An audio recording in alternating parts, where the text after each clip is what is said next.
Welcome to episode 2 of the IO podcast. Tyler and I wrestled with who could possibly follow up Andy Ratcliffe. We went to kind of our dream list of folks that we could have on the podcast, and we ended up getting Keith Rabois. And Keith, without any hyperbole, we think is on the Mount Rushmore of the investor and operator mountain. So perfect fit for us because he's done both at an extremely high level, like Sterling said, Mount Rushmore. On the operator side, think of PayPal early on, LinkedIn, Slide, Square, and then also the co-founder of Opendoor and now OpenStore. So he's been a founder and executive. On the investing side, both as an angel and then at Koshland Founders Fund, think of names like YouTube, DoorDash, Stripe. Who am I missing, Sterling? I mean, just name after name of great investments. So very rare air that Keith flies in. We're excited to have the convo. We hope you all enjoy it, and thanks for tuning in. It's great to meet you in person. Pleasure. Thanks for coming out to Miami. We're looking for any excuse to make it down to the new tech mecca. Had to see what all the fuss is about. Cool. Yeah. Well, we'll take you shopping for houses and condos if you like. So, quick introduction for everyone. Sterling and I thought long and hard about who our first couple guests should be. We had Andy Ratcliffe as our first guest. Not bad. Yeah. The IO podcast stands for Investor Operator. And I don't think it's hyperbolic to say Keith Rabois is, one of the most, if not the most impressive investor operators over the last 20 years. On the operator side, we're talking PayPal and Square and Slide and LinkedIn. You can delete the slide. Okay, delete the slide. All right. And on the investor side, I mean, obviously at Koshland, now Founders Fund, but in great investments like Airbnb and Stripe and YouTube. And what other ones should we put on the highlight reel there? There's a few like DoorDash and Palantir. There's a pretty good list. So cool. So the combination of the two makes you pretty rare candidate for the podcast. So thanks Great. for taking the time. I'll be on the podcast whenever you want me. All right. Appreciate that. So what are we going to cover, Keith? We sent you some questions over. We're trying to do some things hopefully a little different because you've done a lot of these. The first thing we want to do is run you through the interview questions that you have for other folks when you're interviewing executives or product leaders. You remember this tweet from a couple of years ago? Yeah. So I did that. I actually posted this. I was on vacation in Nicaragua at the time and sitting on the beach, and it just occurred to me I should just distill this all. Yeah. So I wrote it all up on my notes app and posted it. You screenshotted your notes app. Yes. I saved it like I do many tweets that stick with me. We've got some of those questions. You ready for them? Sure. Let's go. All right. First one is, what do you want to do with your life? So what I want to do in my life is create more public companies and technology than anybody in the history of Silicon Valley. Number 2 is propel as many undiscovered talents into achieving their potential. Those are the 2 goals. Why? Why did you pick those of all the things you could have settled on? If you're going to do something with your life, you want to be the best at it. So I was speaking to the NBA Players Association this morning, and the guy who introduced me was very nice and compared me to Michael Jordan. But to be Michael Jordan, you got to win more rings than anybody else.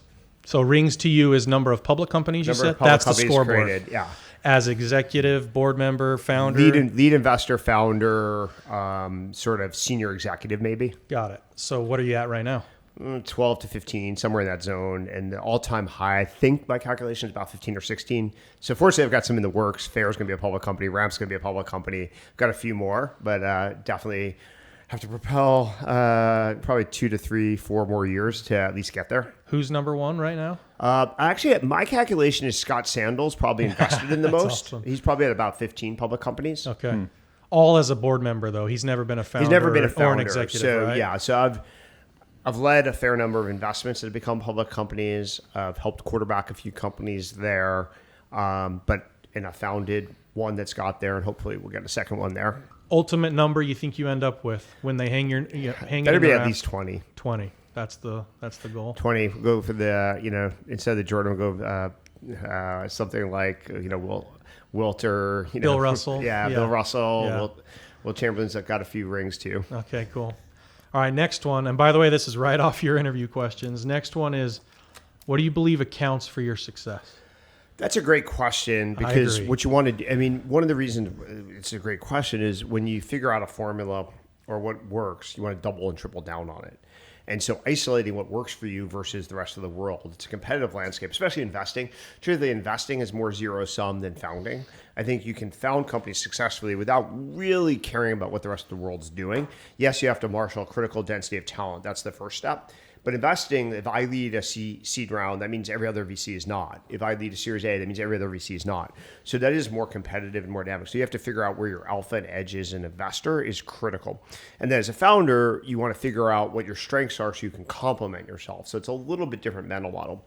On the investor side, my strength is I'm a founder-driven investor. I've been a founder-driven investor forever. So the only thing I care about is the quality of the founders that pitch me. And I try to make an assessment purely on that. That's one of the reasons why I like to invest in seed, because there's nothing else to distract me. Once there's metrics, you might accidentally get distracted, or perhaps someone else can read the metrics correctly. And even if they don't assess the founder as well as you do, they can use the metrics as a guide to the potential of the company.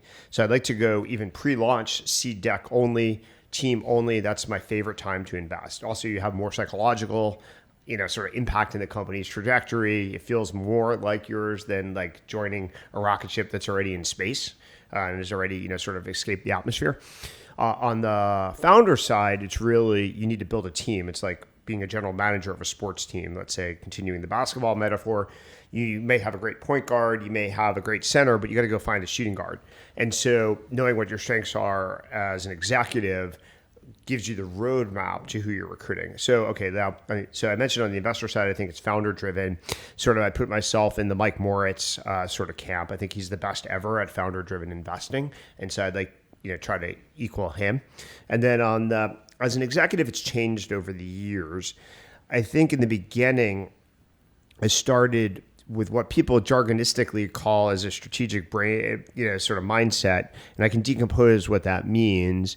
But over time, I became a pretty good blend of design and empirical thinking. So both top down, bottom up, inputs and outputs, which created this weird intersection. And I think the superset is probably better than being just good at inputs or just good at outputs or just good at design or just good at empirical analysis.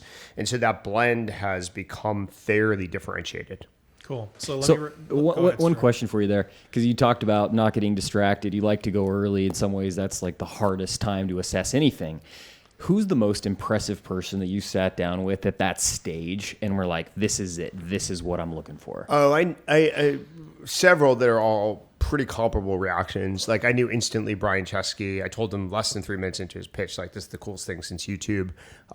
He finished his monologue and I was like, I need to invest right now. That happens fairly often, actually. Meaning among the people that I knew I wanted to invest in, more often than not, the people who trigger that reaction are people I had a pre-existing relationship. Yeah. Brian, I didn't. It was a cold read, first meeting, boom, like, we need to do this. More often than not, when I had the reaction, it's someone like Max Rhodes, let's say, at Fair, who worked for me at Square, played soccer with me for years before that. Tony DoorDash, who also was an intern at Square. So people like that, I had a lot of data points before I had to make a call on the investment. The Bryans of the world, it's like first meeting, let's go. Ramp was like that. Eric and Kareem were kind of like instant. Literally, they flew out across the country, sat down in our conference room at Founders Fund in the Presidio, and they pulled up like a kind of like a pseudo Notion note stock. And like 3 minutes in the conversation, I was like, oh my God, we're definitely investing. Why? What clicked there?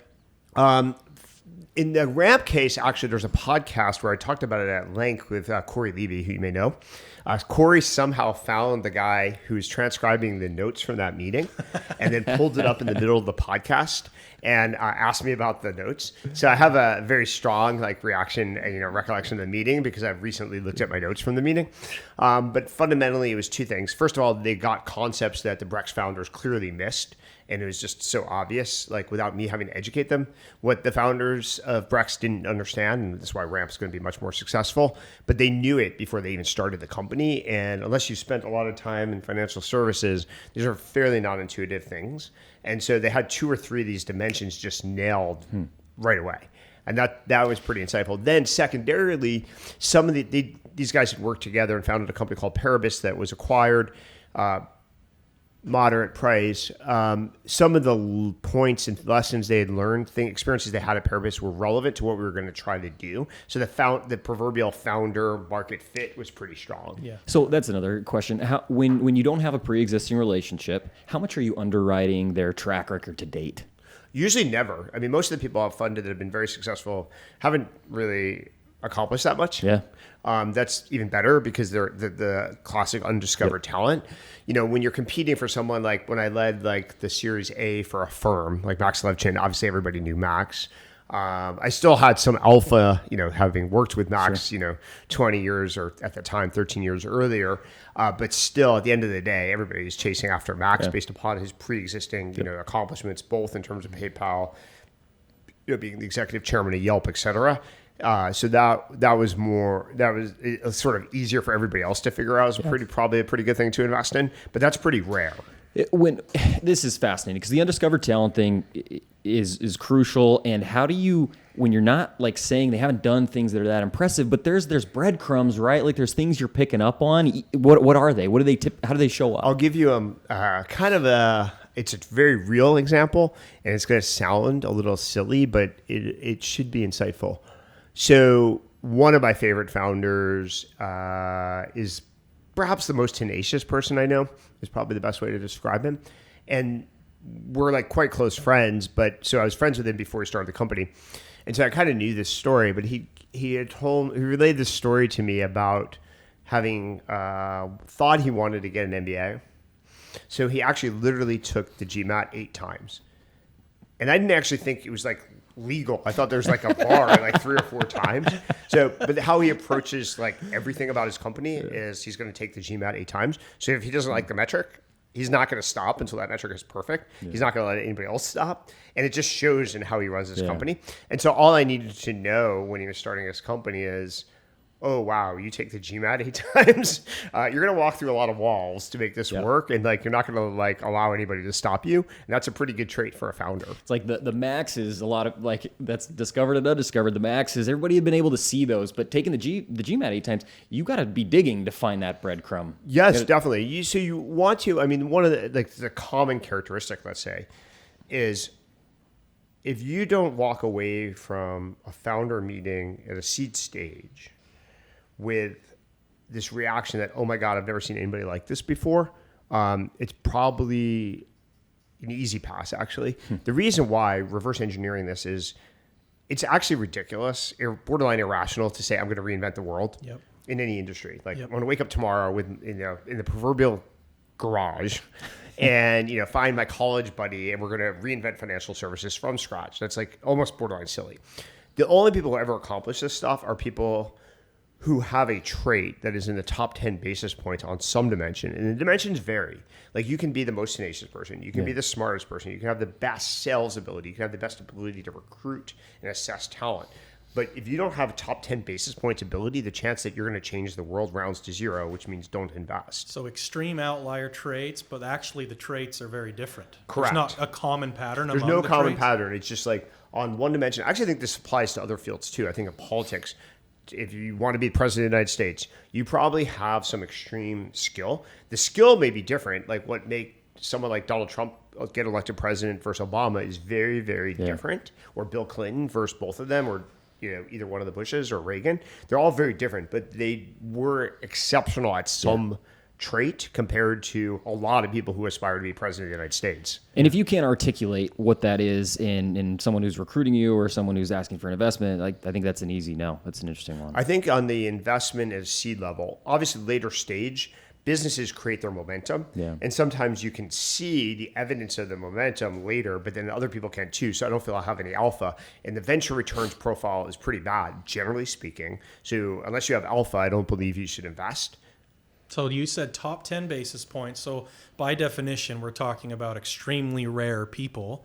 There's not many of those people in the world. How do you find alpha in attracting those people? And because that is the hard part is you age as a venture capitalist. So age is not your friend necessarily, and experience is not your friend necessarily as a venture capitalist, because the people who start companies are typically undiscovered and earlier in their journey.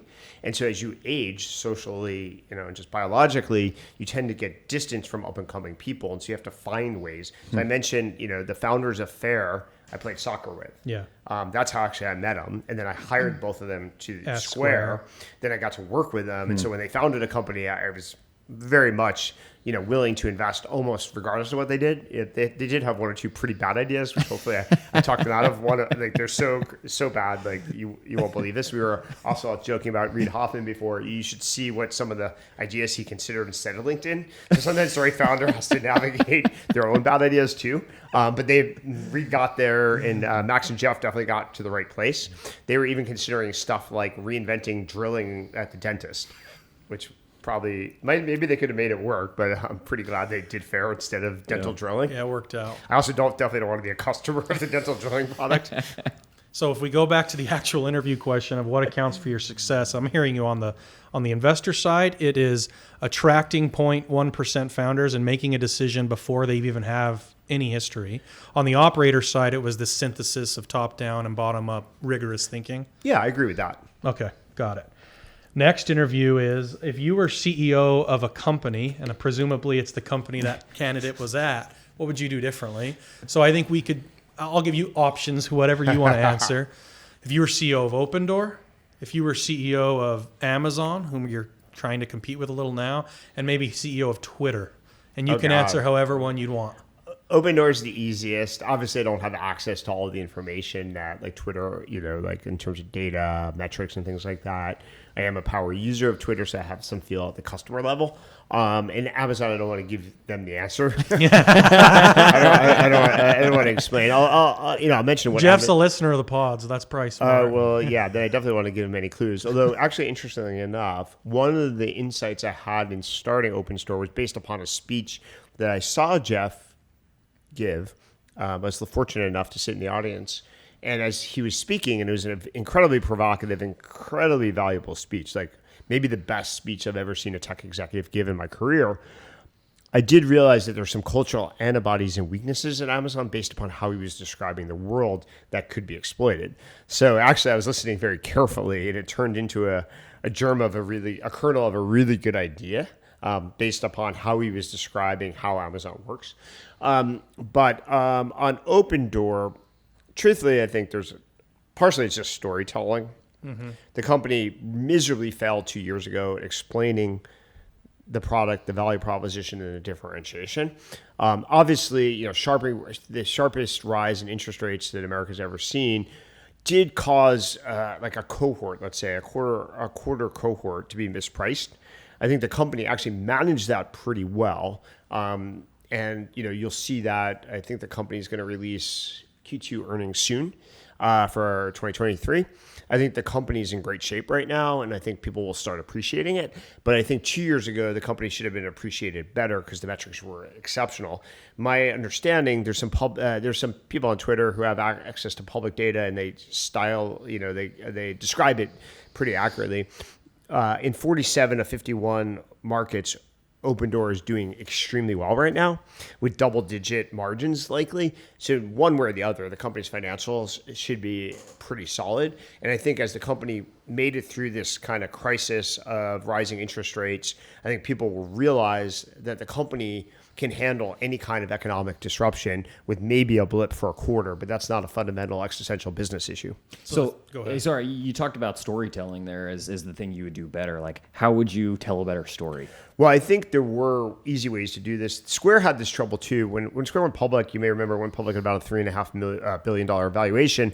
In the first year or two, it didn't trade that well. Yeah. And in fact, part of the reason was that the CFO at the time was not telling the story correctly.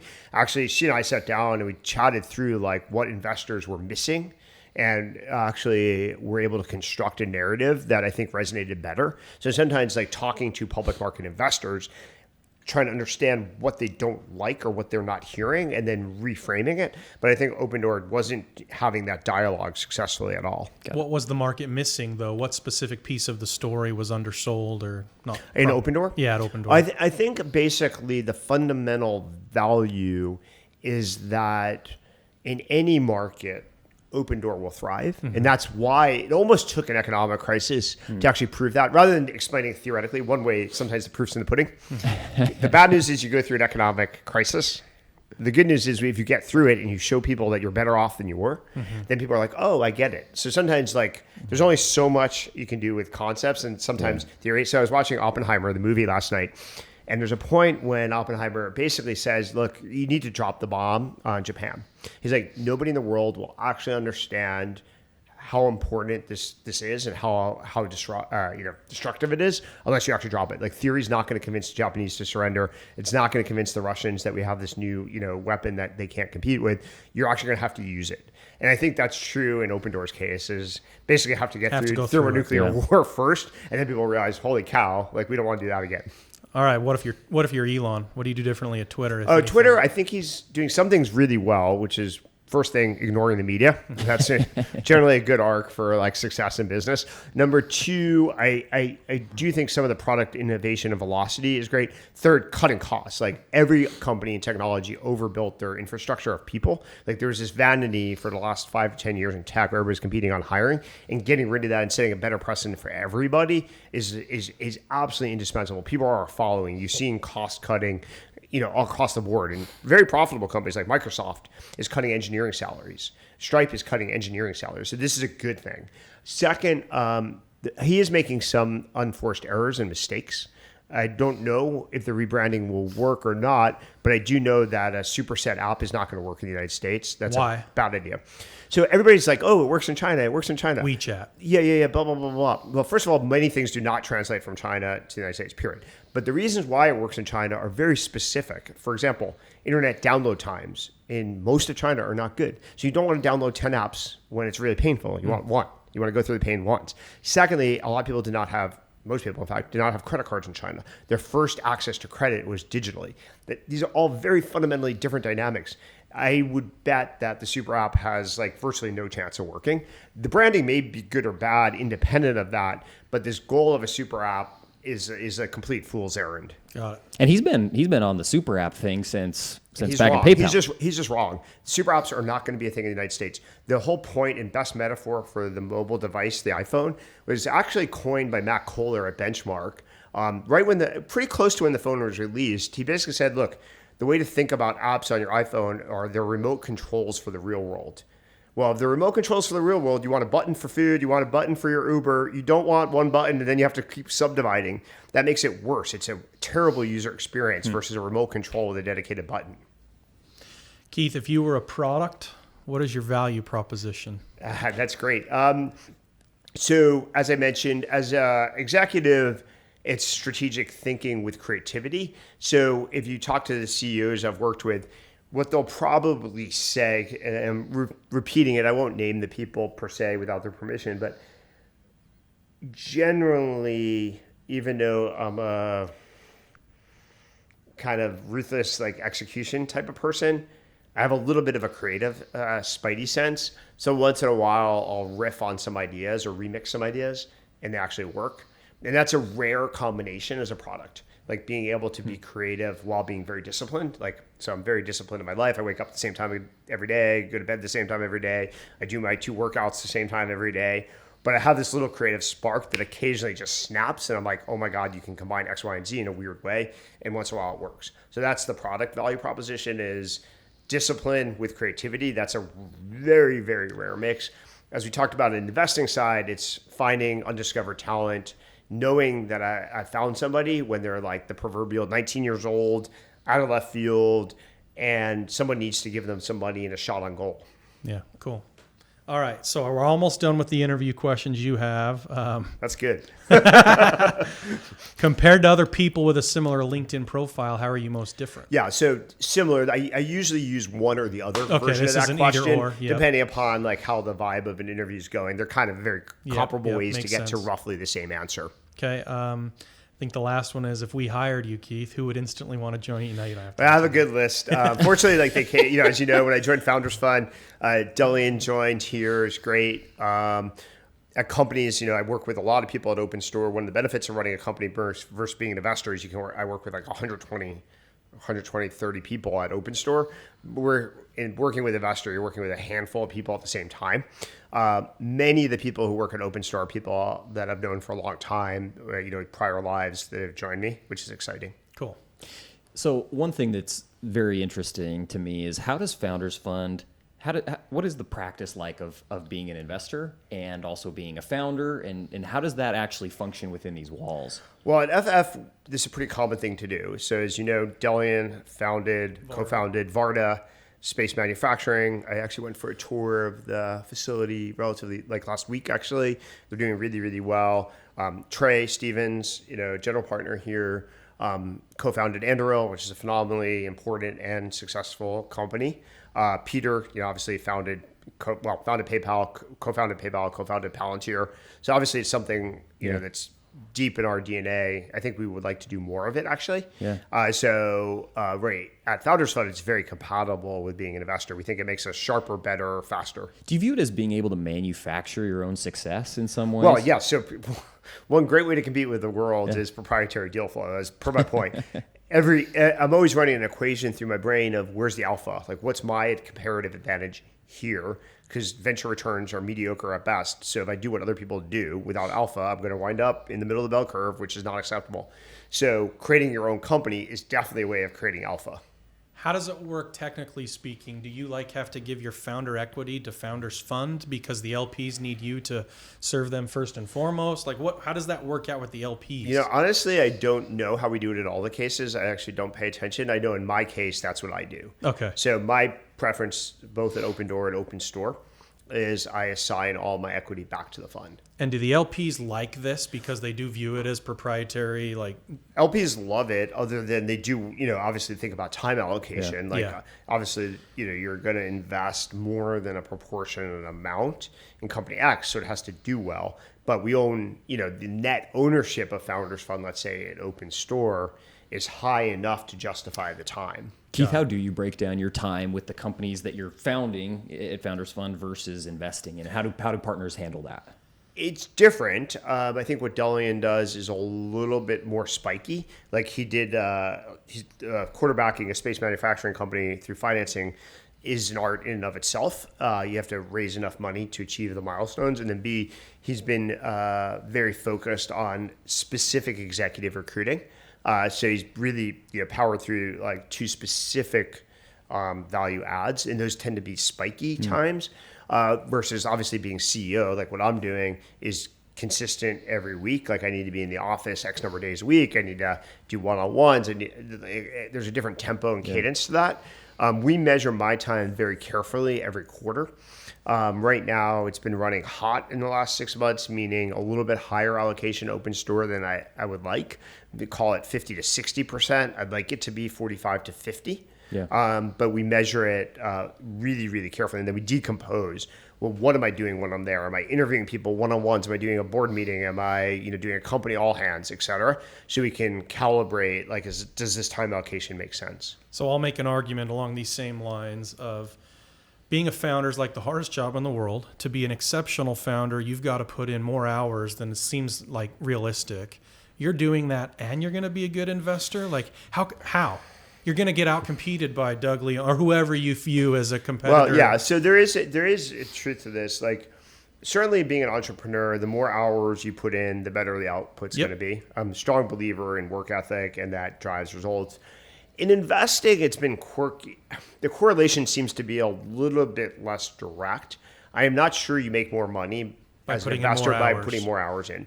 The reasons why I suspect come down to, first of all, you're doing a lot of context switching, meeting to meeting to meeting.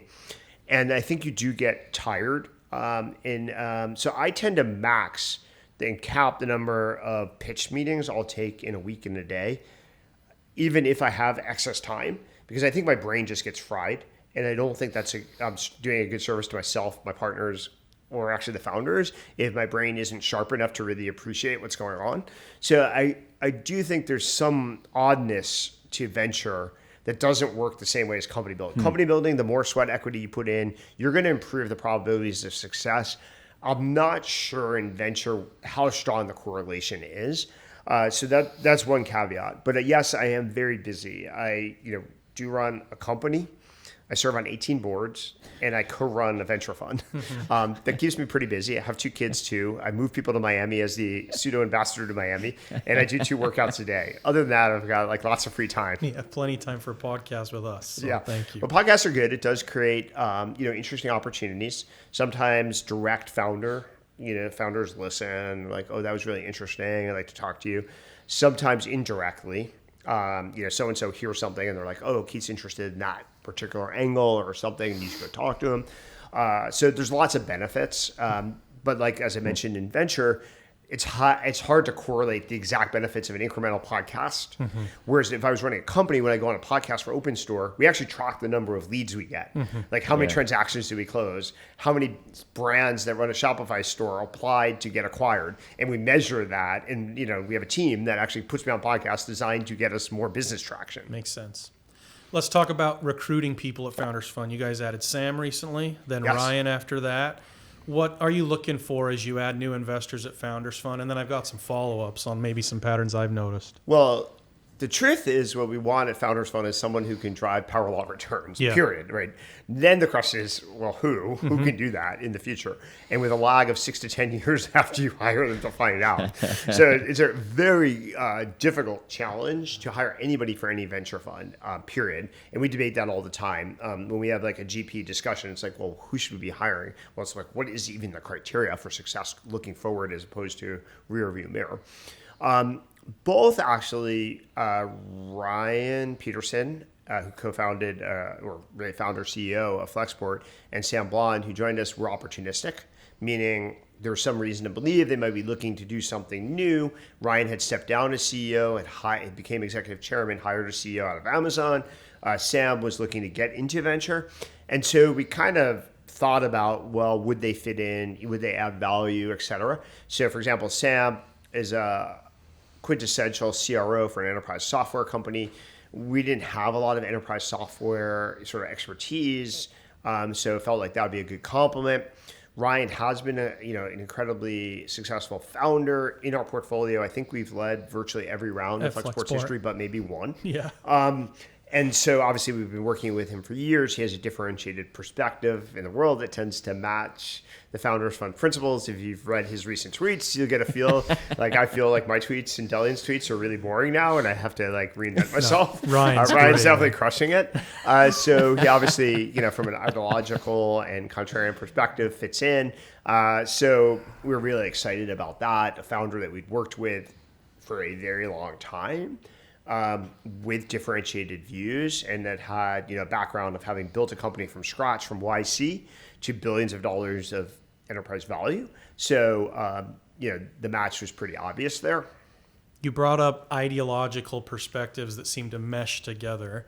It does seem like there is a pretty consistent ideological, thread at Founders Fund. Pro-America, pro-founder, patriotic, bold.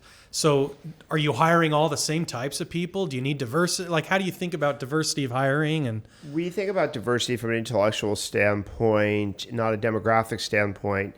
And you'd be surprised, people here don't really agree on almost anything. Mm-hmm. There are some common threads. Yes, we are pro-America. Yeah, that's why we funded Anduril, and almost no VC, probably no VC in the planet would have initially. Mm-hmm. Now it's kind of cool and trendy, but like nobody wanted to touch it. Yeah. You were there before American Dynamism became cool. Oh yeah, where they borrowed our label, but they don't really know how to invest. Okay. It's like, oh, Anduril and these other companies in Varda are all going to be successful. We should, fast follow or something. But venture doesn't work that way. So we do have some common characteristics, but on any particular, let's say, issue, you would find a wide divergence of views internally. I literally don't know if there's something we would all agree on. The one thing we did reach a consensus on is we don't believe in remote work. Mm-hmm. We won't fund companies that work remotely. That's not necessarily an ideological view. It's a practical view.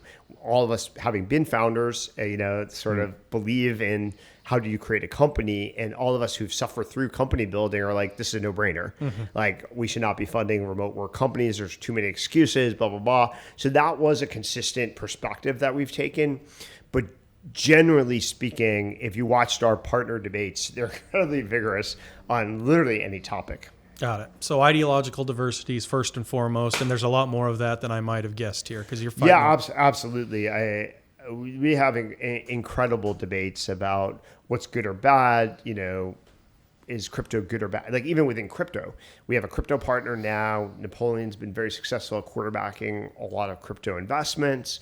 And we have several people here who are very cynical about crypto. What's your standpoint? I'm kind of cautiously optimistic, I guess is fair.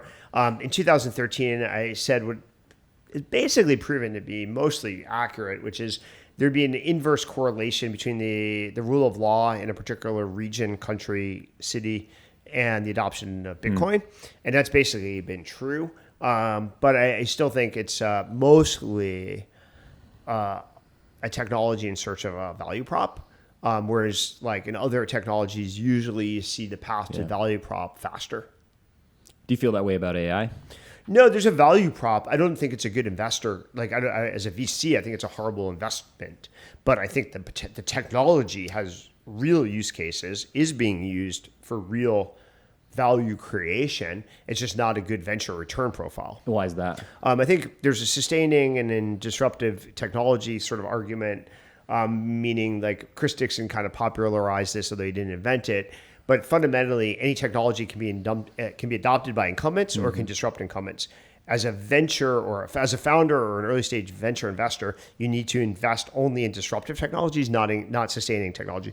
Large incumbents like Microsoft, Google, Apple, et cetera, will adopt sustaining technologies very fast, and there's not a lot of oxygen for startups. So I don't believe that there's really like a VC class of investments there that's going to produce returns. Now, we did invest in OpenAI when I was at KV. Fortunately, Vinod had the prescience to see the future there. We were the only venture fund. I helped with that investment a fair amount. And, the risk reward on that one looks pretty good with the benefits of hindsight, but I don't think there's a lot of oxygen right now. Makes sense.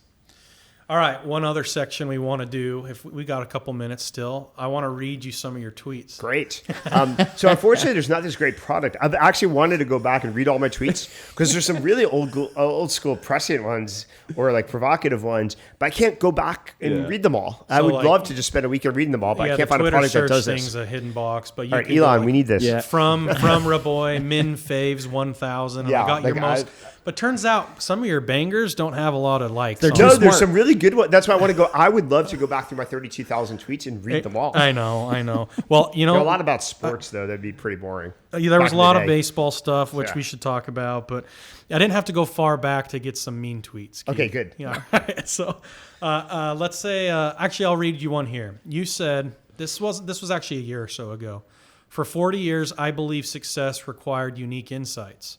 Now I'm persuaded that it just requires ignoring stupid advice that people dispense. So I think life. What's the stupid advice that people? I think life is pretty straightforward and simple. If you just do the right things every day, life tends to work out. So consistency, pretty well. You're saying. Consistency, but like it's not that difficult to be healthy.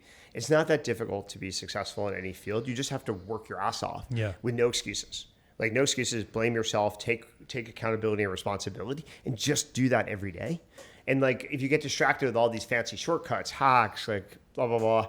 So if you just ignore like most advice and just do the most obvious basic stuff consistently and intensely with no excuses, you're so much more likely to be better off. Well, it's like everyone knows to eat healthy and exercise. Yep. How many people do it? Well, exactly. This is a good example. Like if you want to be healthy, you actually, for 95% of the population, it's not that hard. Yes, there are outliers, but don't get confused. Most people are not, by definition, outliers. So if you want to be successful, you want to be healthy, just do the fundamentals all of the time. And you're going to be you're going to be so much better off than almost everybody. So in kind of in line with your tweet, people tend to follow bad advice. What are things that founders get like tricked into believing most commonly? There's like technical and non-technical versions of this.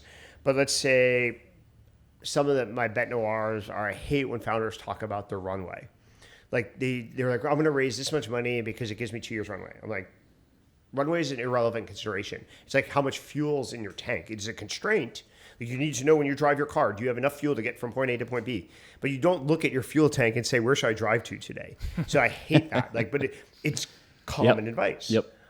I also like a more like controversial view of mine is I don't think founders should generally hang out with VCs and chat with them before they're fundraising. I think it's more often than not a bad idea. The reason why is fundamentally, putting my investor hat on, I'm always grading founders when I meet them. So unless they're prepared for a fundraising conversation, they're not going to get their optimal grade, most likely. Like, I'm probably not going to give them an A+ grade. But you just said the Fair founder, what's his name again, Max? Max. You hung out with him a bunch. You played soccer with him. I did, but it wasn't because he was going to start a company. Okay. It was just friendship that turned into yes, that. which you can Learning a person you can is learn about different a than person, raising money. But like, you don't, I fund people, like I mentioned, I'd never met Brian Chesky before. And less than 3 minutes in the conversation, I was like, I want to invest. This is the coolest thing since YouTube.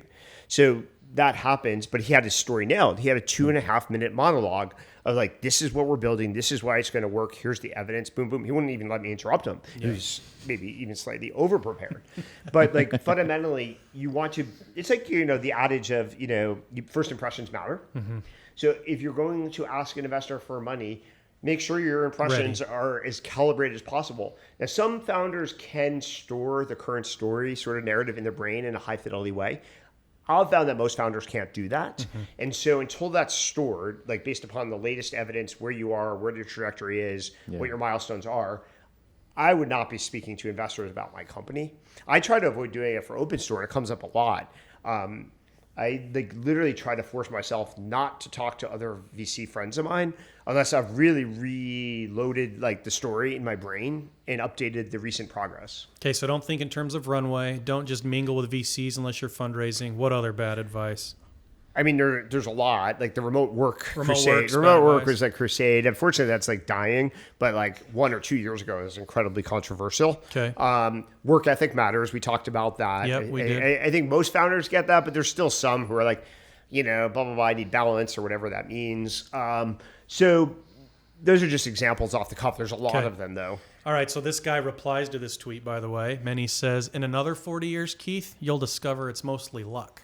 And you said, none is luck. None is luck. Yeah, if you can do this every year. I think I've funded or started a company that has been worth more than $1 billion once a year for 23 years in a row. You can, in theory, roll your coin. You can, it's possible to flip your coin 23 years in a row and come up heads. All right, but what about you were lucky to be born in America? You were lucky to be... Yeah, sure, compared to... That's true, but like, what's the excuse for the other 300 million Americans? Yeah, okay. There's 300 million Americans. Like, why don't they have 23 public companies? Yeah, okay. I'm with you, Keith. All right, let's go to a couple other mean tweets. You ready? Yeah. That wasn't even that mean. They're not though. mean. It's They're not not even mean. mean. My tweets are never mean. Short. It's like Mean Girls. Yeah, short. All right. A VC who I won't name on July 10th says, adding value feels like a full-time job for me. And you replied, that's what happens when you subscribe to work-life balance. Yeah. Well, if you're going to work 12 hours a week or 20 hours a week, it would be a full-time job for him. And if you don't have any unique insights, if you haven't built anything, presumably it's hard. Yeah. Okay. That's another one you always say, like, you haven't built anything, so why should I listen to you? Well, I think there are times when you can get advice from people, but, Vinod Khosla has this great expression, which is you need to figure out whose advice to take and why. And most people's advice who haven't accomplished X isn't going to be that meaningful. So if you want to be Michael Jordan playing basketball, there probably are some people who can improve his game. But 99.9% of the world is not that. And so all he can do is get worse by listening to people. There might be some person on the planet who can improve him, but that's the only person he should be listening to. Yeah, makes sense. All right, so you launched Opendoor pretty recently. That was a day where you were very active on Twitter. Yeah. And at one point you said... Actually, I wasn't that active. Lots of other people were active. That one tweet just... I put a URL. Yeah, you just did a URL. I literally put a URL. Very mean. Yeah. I literally put a URL. It's like live. It got 1.6 million impressions. That's pretty damn good. Yeah. By the way, I was actually shocked. I say mean tweets not because I think they're mean, Keith. I'm just like joking from the late night show or whatever that is. Yeah, I don't watch too much TV. That's how I save time and do work. Yeah, that's smart. All right, so someone replied to your Opendoor thing. This looks atrocious. You said good. Yeah. Why? Well, so my investment criteria typically is I want half of my VC friends to laugh when I make an investment. Like literally laugh. And I actually use that rubric all the time. Maybe surprisingly, but venture is a pretty insular industry, and most of the people I compete most with are friends of mine.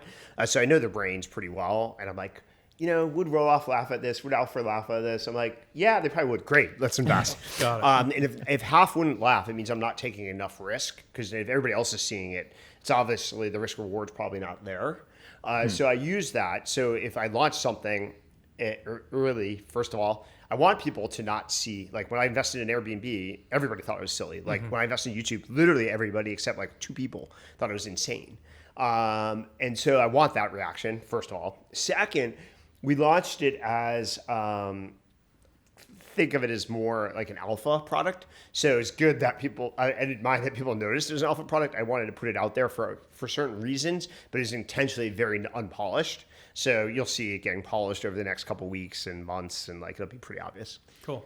So there's a couple questions that like I desperately want to know. I think other people are going to want to know too. You've got, a Notion doc that has some of the most hard-earned wisdom when it comes to building and investing companies that I've ever seen. So here's a question for you. Can people actually learn that stuff, or do you have to discover it on your own? You've mentioned a couple times, like, the people in this building, they built stuff. They have unique insights. Is that the only way to get them, is to go through it? You can learn through osmosis. So like, for example, Delian shadowed me for about 2 years before he basically became an investor. And I think shadowing me and shadowing mostly my partners at KV was very helpful in, framing his brain. Now he's like on his own. He's got his own frameworks, et cetera. He may borrow some of my ideas here and there, but fundamentally he's set. So I think osmosis learning works, especially in investing. Second, I think the best founders don't ever really ask me for the answer. What they're asking for is a framework for making trade-offs. So the way someone like Max Rhodes actually asks it all the time is like, what's the conceptual framework for thinking through X? And so all I'm doing is applying like some framework, and then they're filling in, well, how does this apply? And you can see in their eyes actually light up when you can give them a conceptual framework to make complicated trade-off decisions. But the reason why you know those frameworks and can teach them is because you had experiences that basically forced you to come up with them. That's you, or you get burned by it. It's like the benchmark guys. Peter Fenton says this well on a couple podcasts about like experience is like the byproduct of a lot of mistakes. And you only get it through bad experience. Something like that. So it's basically having watched, the grass is almost never greener, and knowing the grass is not greener does help. Can be able to communicate why the grass isn't as green as it might look is helpful to founders. Got it. Very cool. All right, we're almost out of time. So let's, I want to do one fun thing, if you don't mind, Keith. I want to set up a bet with you. Okay. A bet. Mm-hmm. And the bet is Miami versus Utah. Okay, cool. Keith just heard free money. Yeah. No. And let's see if we can come up with a criteria to bet on, like, maybe equity value creation before 2030 between Miami and Utah. Yeah. So the challenge on the bet is, obviously Utah's been in the business of technology a little bit longer than Miami. So we got a So we have to cohort it based upon companies founded at like the same time frame. Okay. So you'd have to pick a year, and then companies found, or a month or year or whatever, companies founded post that date. Okay. Because obviously Utah has been a great place to build companies. It's worked really, really well. Yeah, I'm betting that it continues to beat Miami. So I have the advantage. So what month and year do you want to start? How does July 26th sound? July 26, 2023, or is that too late? Should we go back to 2020, like pre-COVID? Then you have to pick. We can go backwards if you like, but then we also have to pick a measuring date, right? Like at the end of the day, when are we going to measure this by? 2020 to 2030. Okay, so 10-year time period. Well, I moved here December 2020, so we shouldn't be before then. So maybe like January 2021. To what period do you want to measure this? What do you think? Well, in venture, that's this part of the trick is. So let's say that's 21 and we're in 23, so at least we're 2 years in. It's really hard less than 5 years in. I agree. So 7 or 8? Sure. Okay, 2021 to 2028. Sure. And then what are we going to count? Exits? Any exits? Just IPOs? So if we're getting through all the methodological issues, I feel like, trying to recreate like a Forbes Midas list or something, you have to deal with all these issues. It's actually pretty complicated. So you could do exits, but then you're going to miss like the IPO stuff probably in that window. Like maybe it's too some. soon. It's not long enough. There are some privates, the problem is the private valuations are sometimes pretty real and sometimes pretty distorted. I want to capture the IPOs though. So do we need to extend it to 2030? But then who's going to remember this? Yeah, no one will. I know. Yeah, I'll remember. Yeah, Tyler will Twitter's remember. still alive, or X.com or whatever's rebranded by then. All right, so let's do all exits, although your point is there probably won't be a lot of IPOs between 2021 and all exits. We could use private valuations divided by some discount factor, something good. like that. I like that. What's the amount? 10. Yeah, what do you want to bet? 10K? Sure. All right, let's do it. Cool. All right, Keith. Or 20 berries classes. Last rapid fire questions that we ask everybody. Some of them we've already asked. Who's the investor you admire most? As I mentioned, I think Mike Moritz is Moritz. central casting for what I aspire to do. Okay. What about who's the operator you admire most? Well, the old school answer, I learned a lot, reading the writings of Andy Grove. So high output management was my Bible kind of growing up. More modern era. That's a really good question. Let's just stay with Andy. Andy. Okay. You already said how you're measuring your career, the IPOs and all that, but what's driving you? I know that scoreboard's driving you. That's the score takes care of itself. But why are you the way you are? That is a really good question. If you can answer that, I have 2 kids. I'm trying to inculcate, some ambition and values in them. And so, if you give me the answer, you never really know why people are the way they are. But I've always been motivated by challenges, and so the more challenging something is, the more I'm motivated by it. So putting a big challenge in front of me tends to clarify my brain, drive focus, and forces me to achieve things that sometimes I didn't even know. So I do this even in my social and personal life. You may know, obviously, I go to a lot of Barry's bootcamp classes, but I also teach Barry's classes every 2 months or so. And the reason I did that is the challenge of it. That's actually really hard. I'm introverted. You have to be extremely extroverted. You have to learn a whole new skill. And when I do it, I aspire to do it as well as the really good trainers. So I like to do things like that. One day I'll bite off some DJ set, and EDM music, which is another hobby of mine. And one day I'll do it for real. When did you start noticing that about yourself, that you were attracted by challenges? The harder, the better, that the overcoming. 4th or 5th grade, pretty early. I always wanted the best grades. Did your parents do anything, or is it just in your DNA? Well, my parents didn't accept excuses, which was really good. So, for example, I remember coming home from school probably around 4th grade, could have been 3rd, 5th. And I had an A-, on some class. And I showed it to my mom, and she was very disappointed in me. And I said, well, everybody in the class got an A-. And she's like, well, everybody else is not my kid.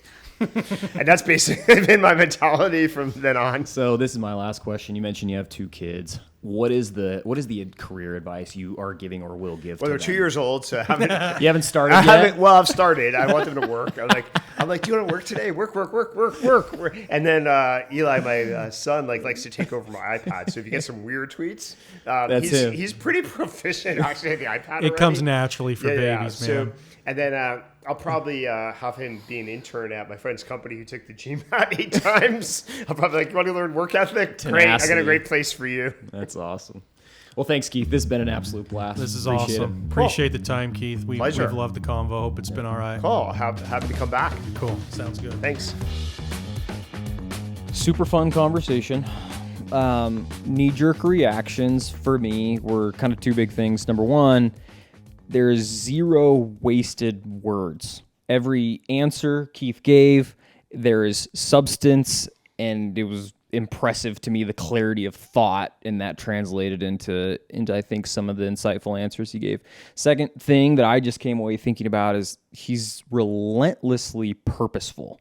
He's deliberate. He's diligent. From his diet all the way to his investing, everything's planned. His 2 berries classes a day, his resting heart rate, every single thing is done with a purpose.